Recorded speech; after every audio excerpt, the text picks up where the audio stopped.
and read all about it! Jack the Ripper, Terror of London!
The bright lights and city bustle of East London make it hard to imagine that only a century ago the inhabitants were gripped by terror. Today, tourists flock equally intrigued and repulsed by the story that began in Whitechapel in 1888 and has been the stuff of nightmares ever since. Step back in time to the 1880s, where the scene was a maze of dark, foggy alleyways and narrow cobbled streets, lit only by a few flickering gaslights. Several days a week, Commercial Street housed the market traders selling wares from wooden carts. But in 1888, there was an atmosphere of panic among the inhabitants of Whitechapel. One name spread fear through the suburb, as for the first time, its whisper echoed through the streets: Jack the Ripper. So what happened all those years ago to inspire the modern-day historical expert and cloak-and-dagger amateur sleuth alike to attempt to solve the mystery of this shadowy monster? Our story begins on the 3rd of April 1888, when Emma Elizabeth Smith was walking near to the lodging house where she'd been dossing at 18 George Street, Spitalfields. It was Easter Tuesday and followed a weekend of seasonal parades and festivities around London. As Emma passed down Osborne Street, she was viciously attacked, claiming later that a group of 2 or 3 men had robbed her for her money, beaten and then raped her. Emma survived long enough to recount her story as she was nursed in London hospital, but died the following morning of peritonitis. Little attention was paid to Emma's unfortunate fate, and the usual street violence of East End London continued to permeate everyday life. This was the London of Jack the Ripper, vicious killer of at least 5 ladies of the night who sold their favours for a few pennies worth of gin and a squalid bed for the night.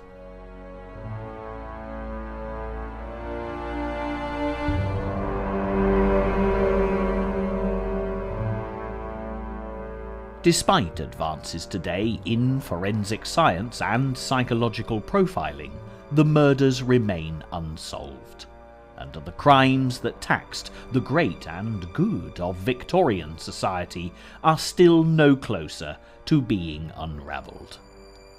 Nobody can categorically claim to know the true identity of Jack the Ripper. Conspiracy theories abound, and modern-day ripperologists will go to incredible lengths to uncover what really happened here in Whitechapel more than a century ago, making this case undoubtedly the greatest unsolved murder mystery of all time.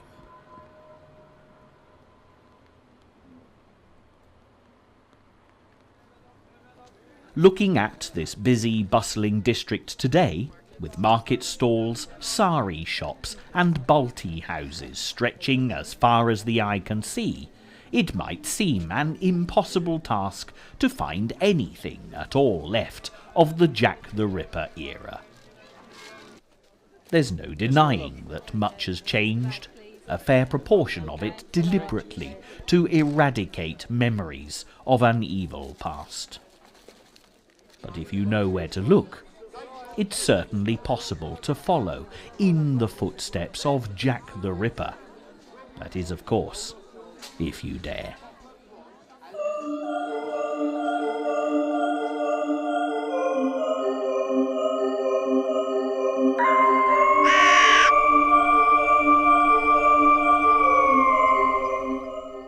So where do we begin?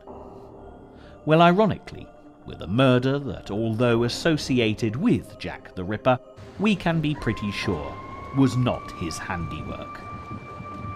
This is Brick Lane, at the heart of Whitechapel, now the busy hub of London's Bengali district. But in 1888, it was a very different place. Narrow streets and overcrowded slums made it dark and dangerous, particularly for the many prostitutes that operated in this area. The month was April, Easter bank holidays, and celebrations were in full swing. Late on the night of the 2nd, working girl Emma Smith set off into neighbouring Osborne Street to try her luck. It was a rough and ready district, and prostitutes regularly took unthinkable risks. Severe beatings were commonplace, and regarded as just a regular hazard of the job. Emma was approached by a group of men who brutally attacked her, took what little money she had, and raped her. With injuries so severe that she was taken to the nearby London hospital, Emma died the next morning from peritonitis. The coroner recorded a verdict of willful murder, but Emma Smith was quickly forgotten as the women of Whitechapel continued to ply their dangerous trade. Business is brisk in the district today, and Spitalfields Market is no exception. Modern trading is all pretty legitimate and above board, with thousands flocking regularly to the newly refurbished market that was once the London Fruit and Wool Exchange. Nevertheless, it was the clothing industry that predominated all around in Jack the Ripper's day, as it had for centuries before. Famous the world over is the Petticoat Lane Sunday Market, where tourists and locals alike enjoy rummaging for a bargain. Queen Victoria, however, was distinctly unamused by such a scandalous reference to an undergarment, and during her reign this became known as Middlesex Street, ironically still the official name for this colourful road today. There are many reminders of this area's clothing manufacturing roots, and if you take a closer look at much of the architecture, you'll see the properties of the infamous French Huguenot silk weavers, who settled in this district after fleeing into exile. The blue plaque on the corner of Wilkes and Francis Street marks the residence of Anna Maria Garthwaite between 1690 and 1763, who was a well-known Huguenot silk designer.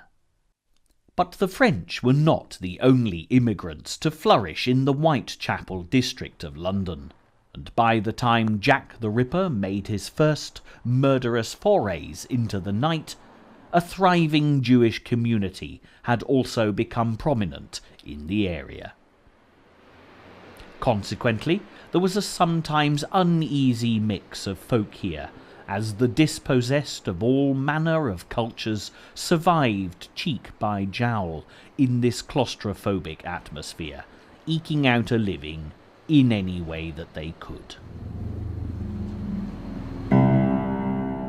Moving on, we come to Gunthorpe Street, a name that Jack the Ripper most definitely would not have recognised, as in 1888 this gruesome thoroughfare was known as George Yard.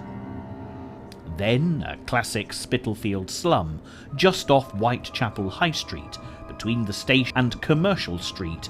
Today there's little to dread along this very ordinary road. But on the morning of the 7th of August 1888, John Reeves, a resident of George Yard Buildings, made a horrendous discovery on the first floor landing. It wasn't uncommon for down and outs to slump insensible from drink in doorways and on landings, yet what this man saw chilled him to the very core. A woman's body lay at his feet, stabbed 39 times in the chest, throat and abdomen. These were the mortal remains of Martha Turner, also known as Tabram, and when the police were called to the scene, the fact that another prostitute had died caused little or no interest, and a report of the event didn't even appear in the press until 3 days later. Piecing together the evidence leading up to Martha's tragic demise, you do get a fair representation of what life was like for Whitechapel prostitutes in the 1880s. Not an attractive soul by any means, Martha, like so many of the lost causes to live in this district, was an alcoholic. Aged 39, she'd been married with 3 children, but her incessant need for the demon drink gradually robbed her of all her dignity. This is the White Hart pub on the corner of Gunthorpe Street, close to where Martha's mutilated body was found. Still popular to this day, it stood here since 1721, and Martha would certainly have drunk in this pub whenever she had the funds to do so. Witnesses report seeing Martha with a fellow unfortunate, as prostitutes were then euphemistically known, called Polly Nichols at the White Swan, a similar pub on Whitechapel Road, which has long since been demolished. Drunk as could be, the 2 women picked up clients, a couple of sailors. Martha led hers off to George Yard, and Poll brought her fella here to Angel Alley, a dingy, dark side street where her business could be transacted undisturbed. Polly Nichols was the last person to see Martha alive, and at the time everyone assumed that it must have been the seafaring gentleman or a subsequent punter who had committed the dastardly deed.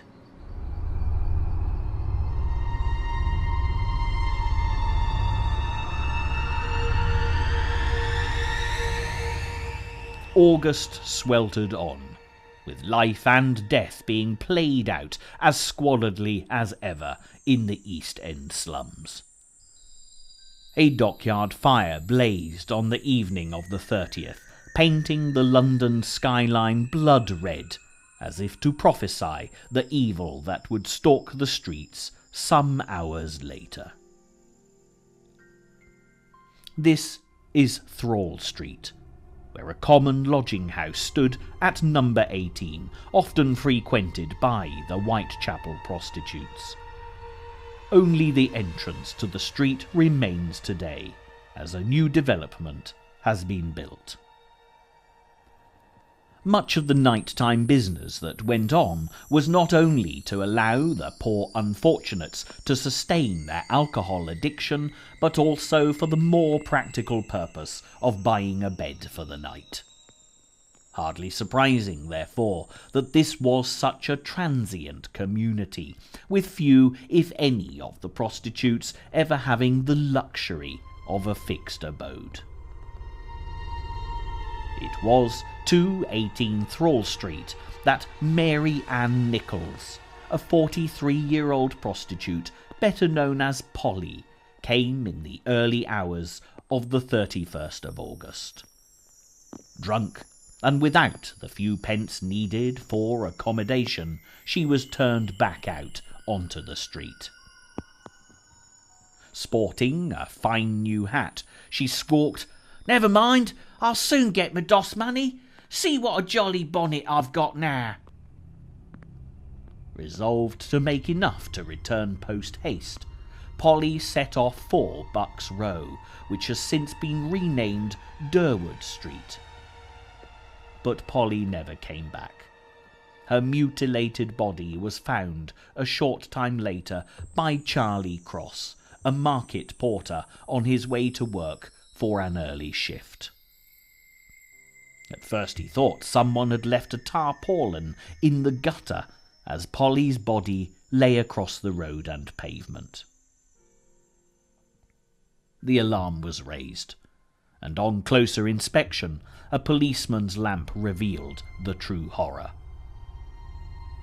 The poor woman's throat had been slashed from ear to ear, and the appalling stab wounds to her abdomen were evidently the work of a madman. Although the body was still warm, there were no clues to be found, and even Polly's jolly bonnet lay blood-soaked next to her mutilated corpse. This was the turning point.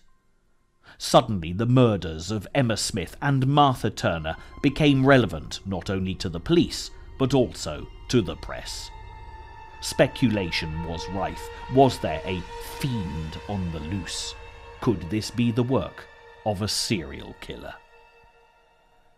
And more importantly, the burning question of the hour was when would the Whitechapel murderer, as the newspapers sensationalized him, strike again? No one had to wait long for an answer.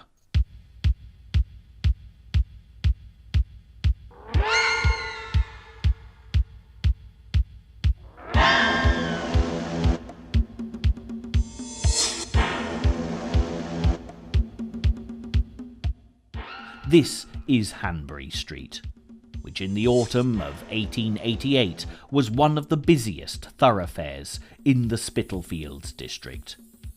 It was a maze of side streets, courtyards and alleyways where entire communities lived and worked in abject poverty. With the unfortunate Polly Nichols laid to rest only the day before, September the 8th dawned to illuminate yet another terrible crime scene. In the backyard of 29 Hanbury Street, where today you'll find a brewery car park, a butchered body lay on the ground, to be identified later as Annie Chapman, yet another Whitechapel prostitute fallen prey to the madman intent upon attacking women of the world's oldest profession. Such was the frenzy and climate of fear that the newspapers had helped to generate. It took just a matter of minutes for hundreds of onlookers to gather about Annie's sad and sorry remains. John Davis, another market porter who lived in rooms at 29 Hanbury Street, got up to take an early turn at his work, and making himself a drink, he went out into the backyard. The sight that met him was truly the stuff of nightmare.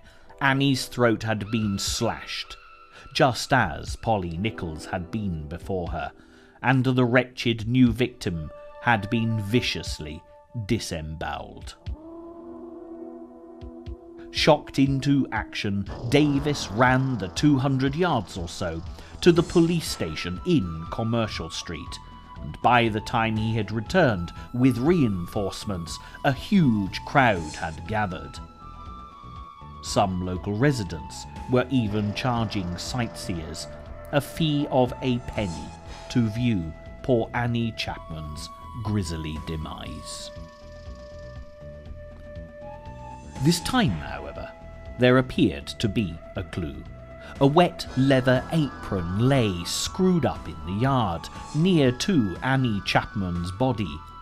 But would it lead the police to her frenzied killer? Piecing together Annie's last moments leads us to the 10 Bells pub, the hostelry most closely associated with Jack the Ripper's London today. Established in 1755, this was the favourite haunt of many a Whitechapel prostitute, and Annie Chapman was no exception. A 47-year-old widow, fallen upon hard times, Annie often lodged at a nearby doss house in Dorset Street, and it's been suggested that on the night of her murder she was soliciting in the 10 Bells, although there's no actual evidence to confirm this. A local woman came forward as a witness, testifying that she'd seen Annie Chapman with a man in Hanbury Street, possibly having made his dangerous acquaintance in the bar of the 10 Bells. They were heard talking. He said, "Will you?" And she replied, "Yes." Perhaps the last word that poor Annie Chapman spoke before her throat was cut. For the first time, the police had the description of a likely suspect. Aged over 40, possibly foreign, wearing a long dark cloak and a brown deerstalker hat. This information, combined with the discarded leather apron, meant a busy time for the police. Unfortunately, though, hysteria played its prejudiced part. A Polish bootmaker by the name of John Pietzar was a well-known character in Whitechapel, who was often referred to as Leather Apron because he wore just such a garment. His skill with a knife was also perfectly plausible, as he regularly wielded a razor-sharp blade while going about his work. Add to this the fact that he was also a Jew in a highly charged anti-Semitic atmosphere, and it's easy to understand why the finger of suspicion pointed in Pietzar's direction. At one point he was taken into police custody, in part for his own protection, as mob rule seriously threatened his life.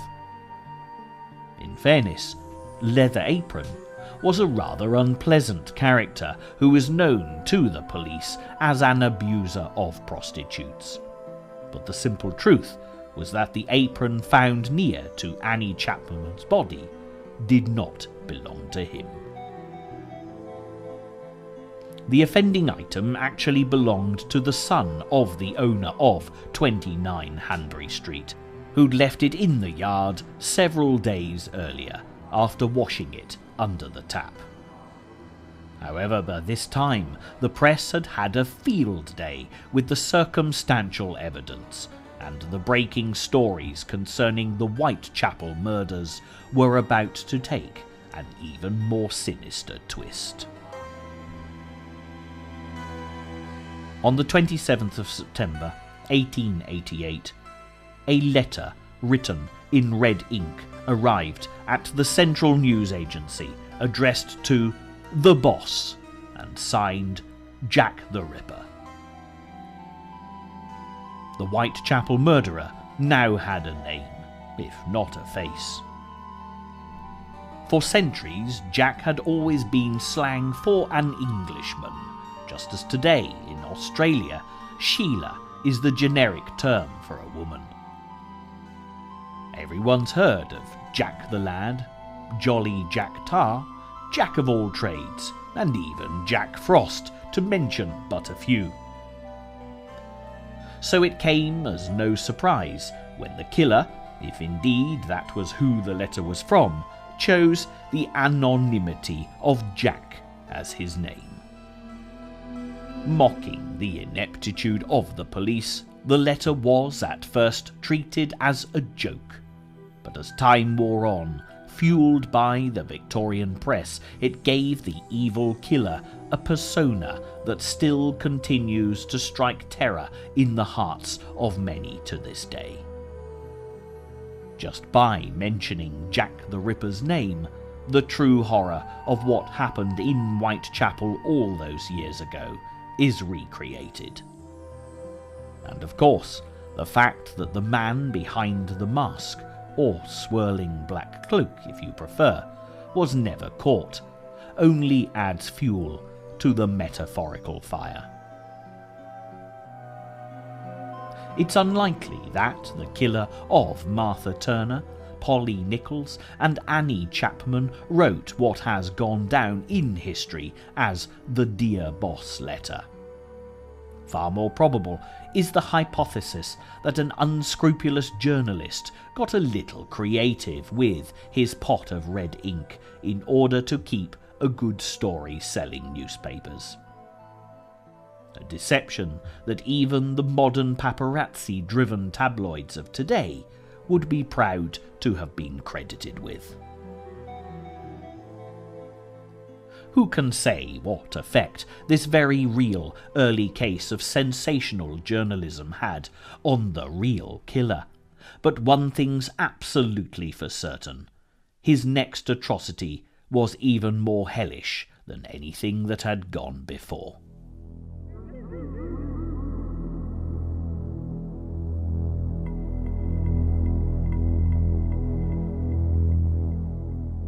This is Henriques Street, which in Jack the Ripper's day was known as Burner Street. Of all the locations visited in this programme, this one really has changed beyond all recognition. Running off Whitechapel Road, this narrow passageway was little more than a row of squalid houses in the 1800s. Dutfield's Yard was certainly no better, tucked along the side of what was then 40 Burner Street, where today a school playground marks the spot. An itinerant salesman was making his way into the yard with a horse and trap in the early hours of the 30th of September. It was pitch dark, and the horse shied, refusing to go any further. The driver, realizing that something was amiss, went to investigate. A dead body, still warm, met his gaze, and the disquieted soul ran quickly to the nearby working men's club for assistance. It was 1 o'clock in the morning, but within moments Burner Street was swarming with onlookers. This time, the victim, a 45-year-old prostitute of Swedish origin, lay with her throat slashed. But it was speedily ascertained that the rest of her was at least perfectly intact. Elizabeth Stride, Gustaf's daughter, had been in Britain since 1866. Known to most in Whitechapel as Long Liz, she told a tragic tale, no doubt in the hope of extracting charitable donations, of losing her husband and children when the steamer, the Princess Alice, sank in the Thames at Woolwich. Like the other victims before her, Long Liz frequented the Whitechapel boarding houses, notably in her case at Flower and Dean Street, now known as Lolsworth Close and Devonshire Street. As the ghastly news was filtering through the district, for a brief time the police and onlookers wondered whether this was the gruesome handiwork of the Ripper. But a further shocking development occurred only 40 minutes later in nearby Mitre Square, as the evil monster plaguing Whitechapel struck again. Maybe as Jack stood over Long Liz's body in Berners Street, preparing for his macabre ministrations, something disturbed him before his work was done. However, certain of the Ripper conspiracy theorists would suggest that the murderer simply realised that he'd got the wrong woman, and left the corpse in order to attack the woman he intended to kill. Whatever the truth that fateful night, his second victim, Catherine Eddowes, was so ferociously mutilated in the shadows of Mitre Square she was almost unrecognisable. Today, Mitre Square is a fairly ordinary location, with nothing marking it out for special attention. It was originally the site of a 12th century priory, complete with cloister, but in the 1880s it was a dark, oppressive, overcrowded place. Since the 1980s, the square has lost most of its Victorian character, with the exception of the original cobblestones. There are claims that the ghost of a woman walks regularly across the spot where Catherine Eddowes met her tragic fate, and the atmosphere here is distinctly chilly. The speed of Catherine Eddowes' murder and subsequent disembowelment must have been swift, because when PC Edward Watkins walked past the doomed corner of Mitre Square at 1:30 a.m, nothing whatsoever demanded his attention. However, when the constable returned just a quarter of an hour later, he discovered the gruesome relics of Jack the Ripper's latest nighttime killing spree. This gave rise to an even greater belief that the evil killer had more than a passing knowledge of anatomy to operate in such haste, and no doctor, surgeon, vet, butcher or slaughterman in the district was above suspicion. But there was a clue, or so it seemed, and the trail following in Jack's footsteps takes us to Goulston Street, where such local East End delicacies as jellied eels can, if you have such a mind, be purchased from the world-renowned Tubby Isaac's market stall.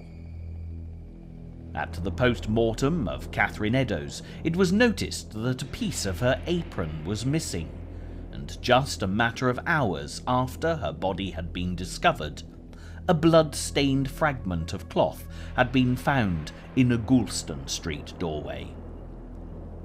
Not only was this the missing piece of Ms. Eddowes' clothing, but also up above where it lay, a message appeared to have been chalked in a menacing hand.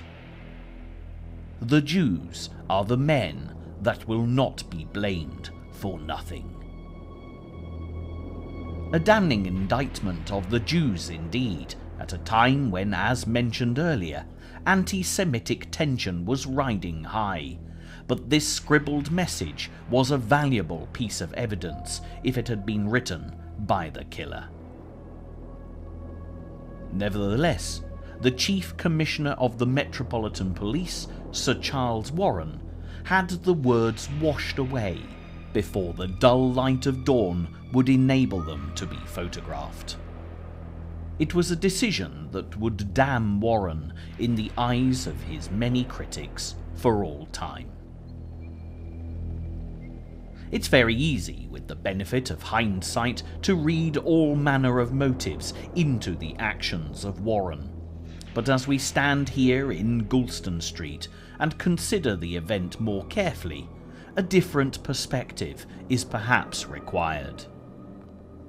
In the first place, within a matter of hours, Jack the Ripper had killed 2 women, with his later victim suffering a frenzied, bloody attack that was certainly the most horrific of the crimes he'd committed to date. And secondly, it was pitch black at the dead of night.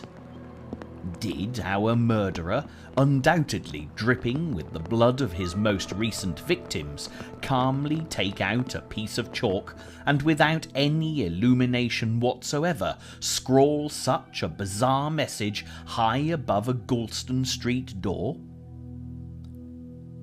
The entire area was swarming with police and curious onlookers after the discovery of Long Liz, so it's highly unlikely that Jack the Ripper would have wasted any time in escaping the crime scene, let alone hang around to incriminate the Jews.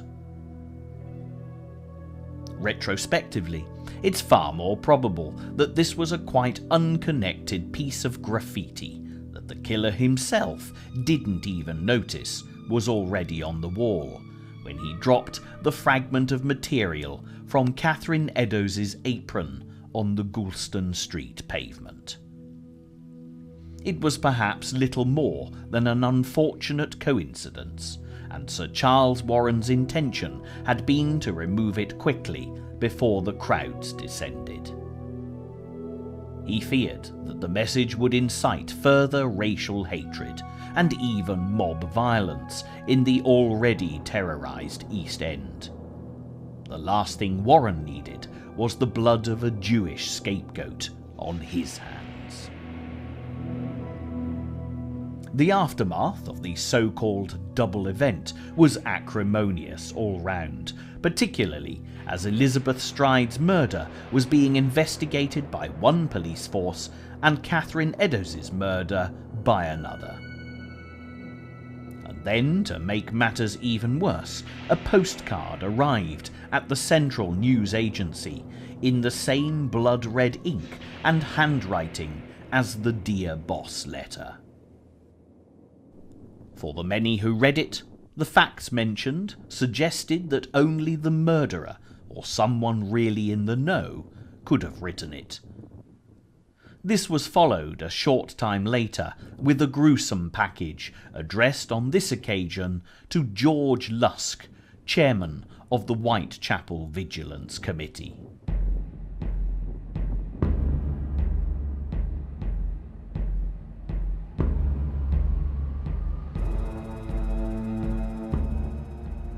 Our journey now takes us to the London Hospital, built and opened on Whitechapel High Street in 1759, serving the poor of the district as best as it could, and continuing to be a working hospital to this day.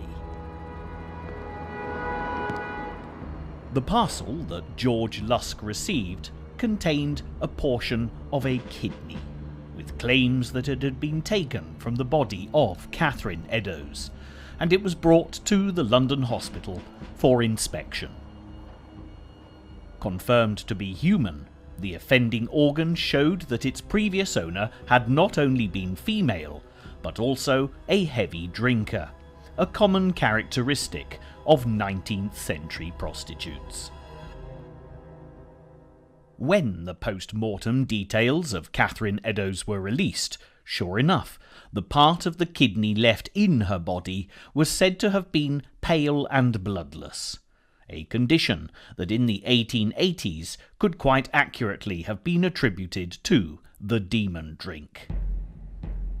Without the advantages of modern-day DNA profiling and forensics, this was enough to convince the investigators, and for that matter many Ripper enthusiasts since, that the kidney was genuine.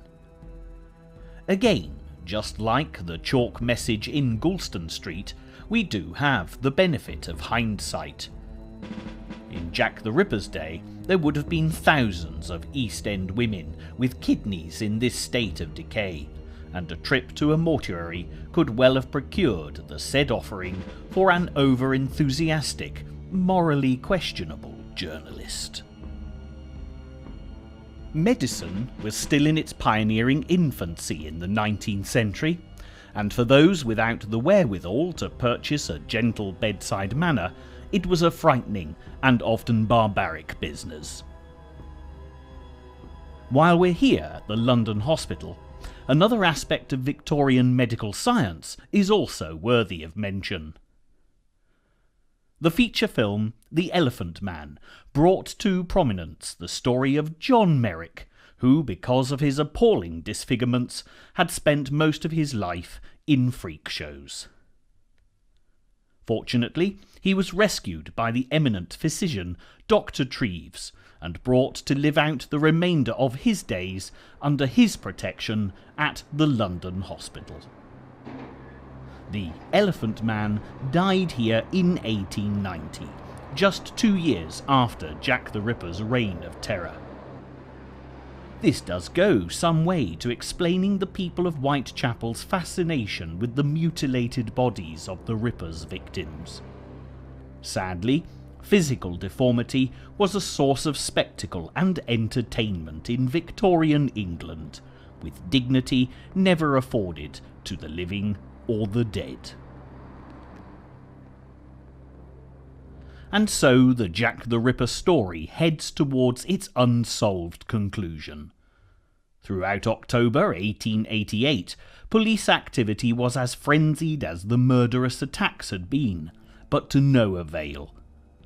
Bloodhounds were even brought in by the Met to try and sniff out the culprit. Burgo and Barnaby, the canine detectives in question, created a shaggy dog story of their own, allegedly managing to get themselves lost whilst in training, defeating the whole object of the exercise. Needless to say, this benefited no one but the baying press, who certainly took full advantage of the situation. Jack's bloodlust seemed momentarily to have been satisfied by the double event, perhaps allowing such a dalliance. But just as the women of Whitechapel started to sleep a little easier in their beds at night, the evil Ripper struck again.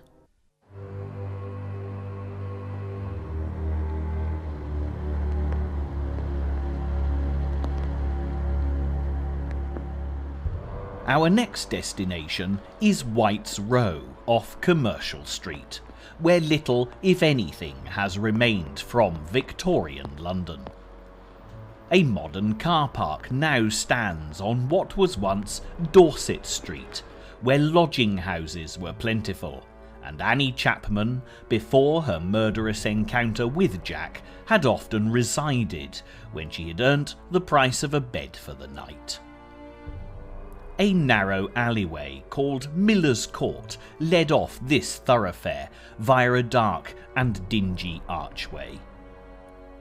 There, in a squalid rented hovel, lay the mutilated remains of Mary Jane Kelly, thought by many to have been Jack the Ripper's final victim. It was late morning on the 9th of November when a rent collector arrived at Mary's door, hoping to find the lady at home in order to demand her outstanding debts. There was, as the man had anticipated, no response, and he suspiciously took a closer look to see if she was inside. Peering through a broken window pane, a ghastly sight awaited him. Nothing could have prepared the poor man for the appalling bloodbath that met his gaze. Whether it was Mary Jane Kelly or not, he couldn't possibly have known from the mutilated corpse that lay before him. The police quickly arrived and cordoned off the area, refusing the press access to the murder scene. But news of Jack the Ripper's latest escapade had leaked out, and many spectators gathered to try and catch a glimpse of his macabre handiwork. There were, however, considerable differences in this case to what had gone before. Although she was undoubtedly a prostitute, Mary was much younger, at 25, than all of the other victims had been, and she was rather more attractive than the middle-aged ladies of the night that Jack had previously targeted. Mary Kelly was well known in the district, particularly at the Ten Bells pub, where she solicited for business with the best of them. By all accounts, she regarded the pitch outside the entrance as her own personal territory, and any rival who dared to overstep the boundaries was quickly put in her place. According to the story told by Mary herself, she came from Ireland, although little is known about her for certain. Perhaps it was her fierce temper that earned her the nickname Black Mary, no doubt alluding to her feistiness, particularly when street fighting with other prostitutes. Again, this singled her out from Martha, Polly, Annie, Longliz and Catherine. Mary was much stronger and healthier and could well have put up more of a fight. Sadly though, she was no match for Jack the Ripper, who didn't even leave her pleasant, cheerful face intact, and the scene of crime photographs are still distressing to all who see them today. However, the most significant change in this murder was the fact that the crime had been perpetrated indoors, with all of the other murders and mutilations being carried out on the streets. This has consistently raised questions, both at the time and since, about whether this could possibly have been a domestic murder that had been cleverly covered up. We do know that Mary had been living with a man for some while, and just a few weeks before her blood-splattered demise, the couple had split up. What if, in an argument, the ex-lover had killed poor Mary? Would it not have been a very good way to escape justice if Jack the Ripper got the blame? The finger of suspicion did point at Mary's ex, and it's even been suggested that he, Joseph Barnett, was in fact none other than Jack the Ripper, responsible for all the other murders as well. But of course, this is the crux of our story on this tour of Jack the Ripper's London. Who was Jack? As we enjoy the tranquil, elegant beauty of Christchurch Spitalfields, even in the hustle and bustle of modern-day Whitechapel, it's hard to consider the atrocities committed in the name of Jack the Ripper more than 100 years ago. It does leave you wondering why this series of unsolved crimes continues to capture the public imagination, when there are a whole host of unsolved murders that might well prove to be equally fascinating.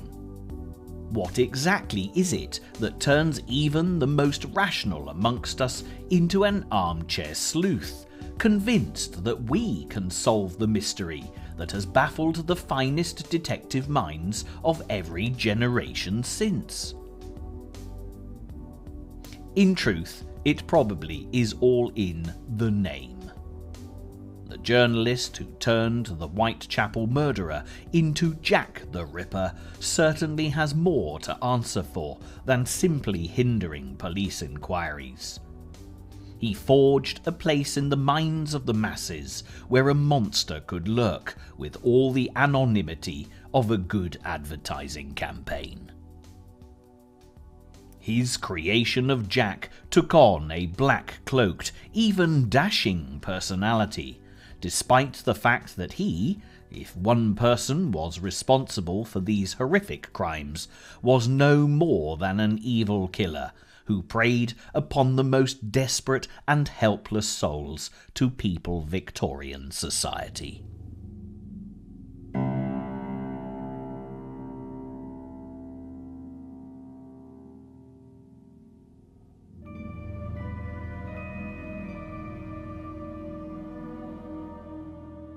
Throughout this programme, we've concentrated on the places that are relevant to these terrible murders. But as we draw towards an inevitable close, we'll take a very brief look at who the major suspects were, and which ones have managed to remain in the frame, so to speak, to this day. Undoubtedly, the most famous suspect, thanks to various feature films and television documentaries, is Sir William Gull, the royal physician to Queen Victoria and her considerable family.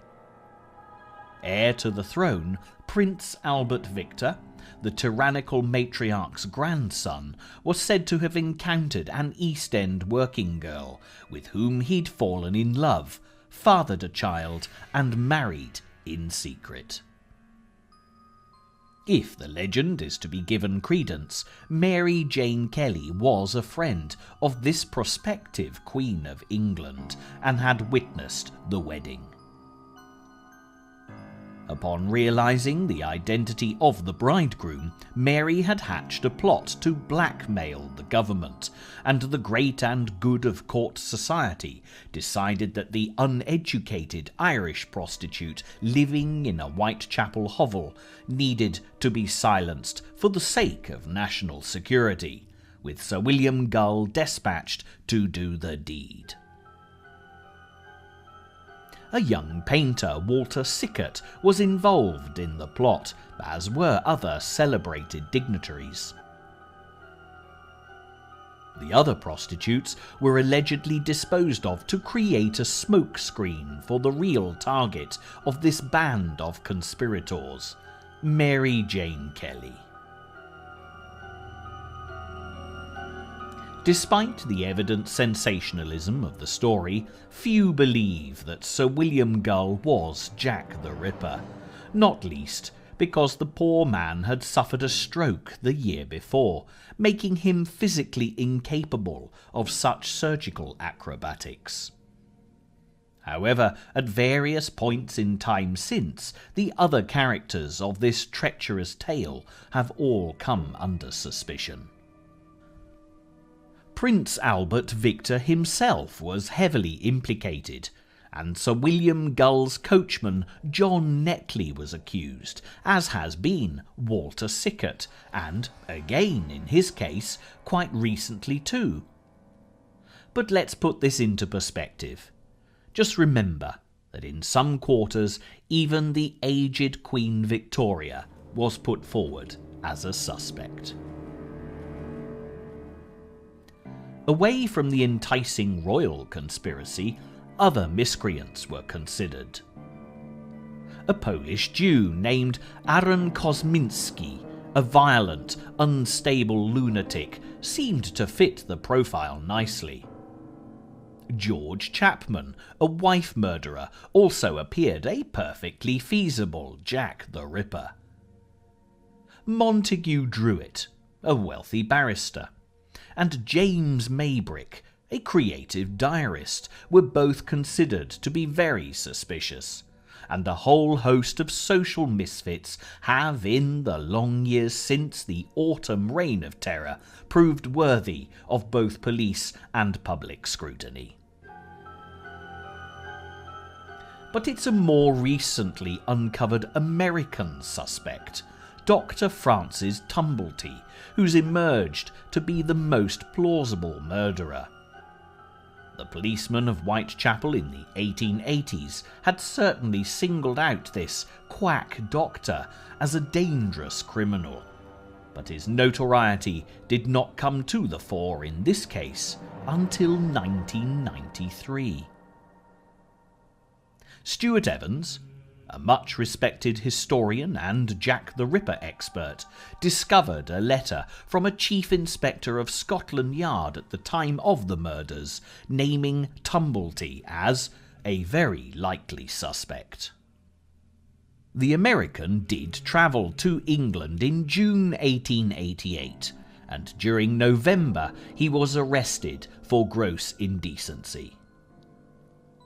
Tumblety was actually suspected of complicity in the Whitechapel murders, but before he could be tried, the good doctor escaped to France, notably when Jack the Ripper's very unefficacious medical ministration ceased. As you can now appreciate, the candidates for the title Jack the Ripper are many and varied, and short of dramatic new information coming to light, no one is ever likely to prove his identity for sure. However, returning to the scene of his reign of terror has been an enlightening experience, and no doubt each and every viewer of this programme will have formed their own opinion. Whatever your view, the Whitechapel murders have a dramatic place in Victorian history, and if you know where to look, you can still trace his terrible footsteps. Street names have been changed, buildings demolished, and at last the unfortunate victims are at peace in their graves. Perhaps it's as well that little remains to glorify such dastardly deeds, whoever the perpetrator might have been. But until such time, if ever, that this mystery is solved, the subject will continue to fascinate and intrigue as surely as it revolts and disgusts.